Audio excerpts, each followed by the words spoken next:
Hola, buenos días. Vamos a dar comienzo a un nuevo video explicativo correspondiente a la clase número 25 de la unidad número 2.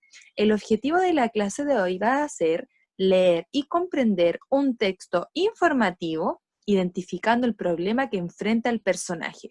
Esta clase corresponde al día miércoles 8 de julio y vamos a trabajar la habilidad de recordar, comprender y aplicar. A continuación se presentan las reglas de la sala virtual y posteriormente tenemos la siguiente pregunta. ¿Conoces la película Buscando a Nemo? ¿De qué se trata? ¿Ya? Es fundamental que esta pregunta, niños, la segunda, ustedes la puedan redactar en sus cuadernos. ¿De qué trata esta película Buscando a Nemo? Posteriormente, acá tenemos una imagen que alude a esta película, en donde podemos identificar a sus personajes principales y secundarios. Posteriormente dice leer la siguiente tabla. ¿Ya? Acá vamos a poder encontrar información acerca de esta película llamada Buscando a Nemo, ¿ya?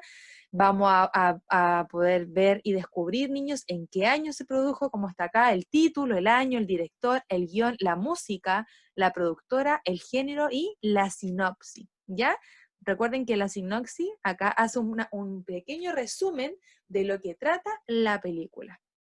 Una vez que hayamos leído la tabla, niños, vamos a responder en nuestros cuadernos las siguientes preguntas. Dice, ¿cuál de las siguientes personas realiza dos tareas en la película? Acuérdense, niños, de poder extraer información de la tabla anterior. ¿Qué es una sinopsis? 2, dice, pinta y contesta las preguntas. ¿Cuál es el propósito de este texto? Acá vamos a pintar, ¿ya? Nuestra respuesta correcta. Y acá, niños, tenemos nuestra pregunta esencial que alude a nuestro objetivo de la clase de hoy. Dice, ¿qué problema le ocurre a Nemo? Dentro de la película, Nemo, niño, es víctima de un gran problema. ¿Cuál es ese problema? ¿Ya? Recuerden que lo debemos redactar en nuestros cuadernos y para eso debemos apoyarnos, niños, del uso de conectores. Acá dice, segunda pregunta, ¿lo logra solucionar? ¿Cómo? ¿Ya? Entonces acá vamos a hacer estas tres preguntas. ¿Qué problema le ocurre a Nemo? ¿Lo logra solucionar? ¿Y cómo lo logra solucionar?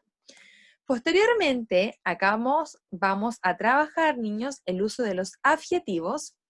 Y dice, subraya los adjetivos utilizados en los siguientes textos y luego escribe un sinónimo y un antónimo para cada uno de ellos. Recuerden que un adjetivo se utiliza para describir a alguien, niños, ¿ya? Y el sinónimo, ¿recuerden lo que es un sinónimo? El sinónimo, niños, es un mismo significado pero con otras palabras y en cambio el antónimo es lo opuesto a la palabra. Acá dice textos. El pequeño Nemo fue sacado del gran arrecife. Acá tenemos que buscar, ¿ya? Un adjetivo. Y recuerden que para poder encontrar el adjetivo, yo debo responder a la pregunta, ¿cómo es? En este caso, ¿cómo era Nemo? El pequeño Nemo. ¿Cómo era Nemo? Nemo era pequeño. Entonces yo lo voy a subrayar y voy a encontrar un sinónimo para la palabra pequeño y un antónimo para la palabra pequeño. ¿Se entiende?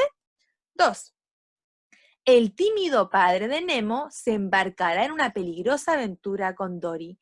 ¿Cómo era el papá de Nemo? Recuerden, niños, que el adjetivo se encuentra respondiendo a la pregunta ¿cómo es? ¿Cómo era? Y por último, acá tenemos que hacer, niños, en este segundo texto lo mismo. Encontramos el adjetivo, buscamos un sinónimo y un antónimo. Y posteriormente dice, pero Nemo y sus nuevos amigos tienen un astuto plan para escapar, ¿ya? Encontramos los adjetivos y buscamos un sinónimo y un antónimo para ellos. Posteriormente dice, vamos a responder estas preguntas. ¿Qué pasaría con el significado de los textos? ¿De qué texto se refiere? A estos tres, ¿ya? Al cambiar los adjetivos por sus sinónimos, ¿qué pasaría con el significado? ¿Sería el mismo? ¿Sería opuesto? Y segundo, ¿qué ocurriría al utilizar sus antónimos? Ya recuerden el significado de un sinónimo y el significado de un antónimo.